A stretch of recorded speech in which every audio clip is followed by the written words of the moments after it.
My name's Elizabeth Bryant, and I'd like to take a moment to tell you a little bit about myself and some of the exciting things coming up in the next couple of months. First off, I'm graduating in May from Georgia College in Milledgeville, Georgia, with a Bachelor's of Business Administration and Management and a minor in dance. I've loved my time in Milledgeville and can't believe that it will soon be coming to an end. While here, the Lord has blessed me with the most incredible community, both on and off campus. I've also grown in my faith more than I could have ever imagined during my time in college. It hasn't always been easy by any means, but I've learned to trust in 2 Corinthians 12:10, which says that for the sake of Christ, I am content with weaknesses, insults, hardships, persecutions, and calamities. For when I am weak, then I am strong. In my weakness and hard times, Christ is most glorified in my reliance upon Him.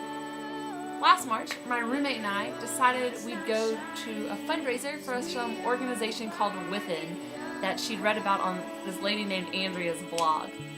When we got to the Within Warthog Waddle, my roommate said, "Oh look, there she is, that's the lady whose blog I read." And I said, "Why don't you just go up and say hey to her?" So she did, and in talking to Andrea about what I was doing that summer, what I wanted to do, how I didn't really know what was going to happen, and what I wanted to do long term after I graduated college, Andrea actually invited me to go on a Within trip that summer. So I got her email address, emailed her later that day, didn't really think too much about it. That was on Saturday. Well, by Wednesday I was signed up to go on a Within trip to Ndola, Zambia that coming July. It wasn't until after I got back, when someone else pointed it out to me, that I realized that I went across the globe with people I didn't really know. Loved my time there. About halfway through the trip, our trip leader looked at me and he said, "So Elizabeth, is it what you thought it would be?" I thought about it for a few minutes and said, "Well, I don't think you could ever really prepare yourself for what you're going to see when you get to a country like this, to a situation like this, because I know there are areas in our own country that are like what I saw in Africa, with just extreme poverty and hardship. It's not like anything that I'd ever been really and truly exposed to before. People who are kind of stuck where they are. They won't get outside of the area where they are.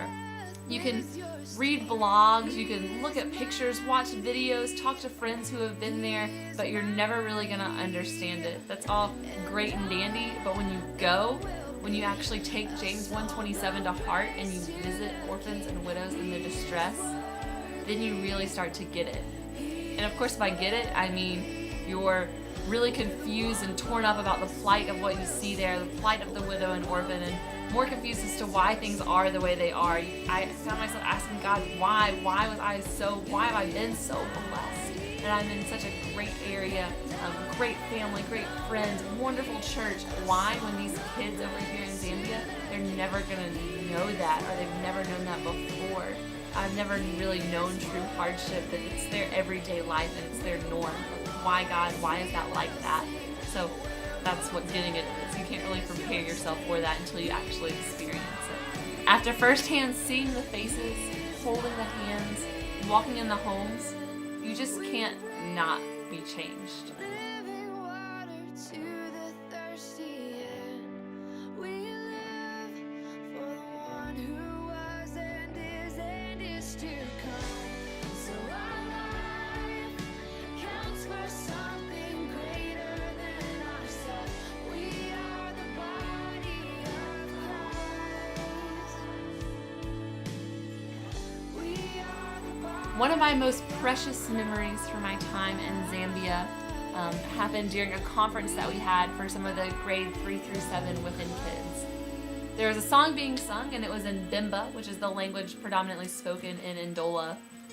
The song, we were told, was about being thankful for all that you had, which is an interesting thing when we've seen where these kids lived and how it's just nothing compared to what we have here.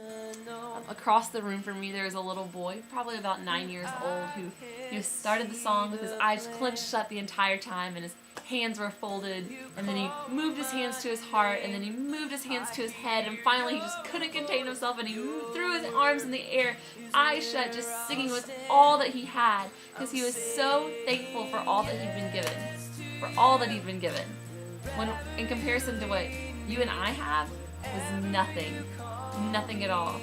And he was just so thankful for the little that he did have. I think all of us could really learn a lesson from that.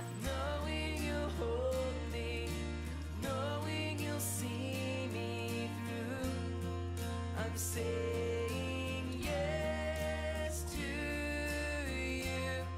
I'll follow you. Although there were many really happy times on my trip, a lot of joy, saw a lot of that, there's also a lot of sorrow and hardship. Ruth is an 11-year-old girl who's a student at Within. She didn't feel wanted or respected or safe in the home where she was living with a caregiver. So she ran away and she slept in the marketplaces and she was repeatedly raped. Even in our time there, when I was in Zambia, this little girl was being raped. That was just so hard for us because we're sleeping in a comfortable bed just not even 2 miles away, and this was happening, and it just broke me. Think about an 11-year-old that you know. Maybe it's your daughter, maybe it's your niece, maybe someone from your school or your church. Think about an 11-year-old that you know.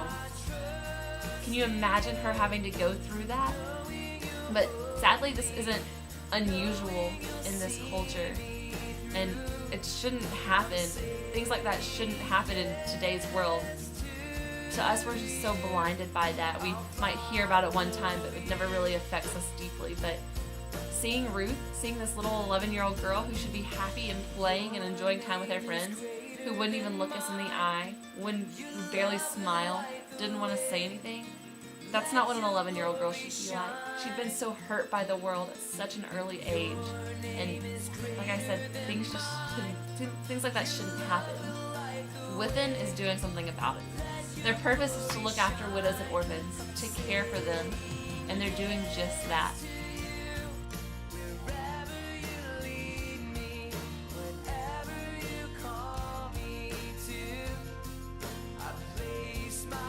My goal in life comes from Isaiah 1:17, which tells us to learn to do good, seek justice, correct oppression, bring justice to the fatherless, lead the widow's cause.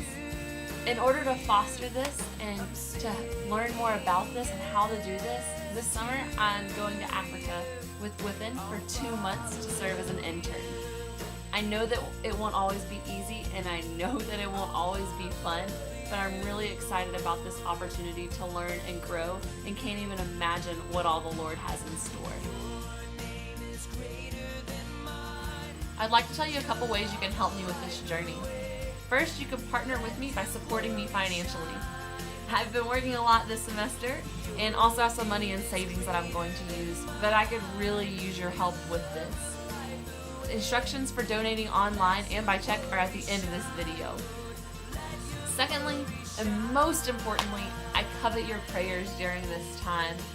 As I'm finishing up my time here at Georgia College, pray that I will remain open and ready to see how the Lord's going to use me here, because I know that He can and He will. I pray that my eyes will be open to that, to the opportunities that He has for me to share His name here on my campus and in Milledgeville. Also pray for the other intern and myself, that our hearts are being prepared to do ministry together, and for what we will see while we're in Zambia, because we know it won't all be happy times, so pray that our hearts will be prepared for that. Also, pray for Within. Pray for the students, the teachers, the support staff, as well as those keeping things running stateside. Thanks so much for your time and for your interest on this journey that I get to be a part of. I'm so humbled that the Lord is going to use me this summer, that He's using me through my time that I'll be spending with Within. To stay up to everything, feel free to subscribe to my blog. I don't update it as much as I'd like to, but hopefully I'll be better about that as it comes closer and closer to time to get to Zambia. So thanks so much. I hope you have a great day, and I'd love to talk to you more about this journey.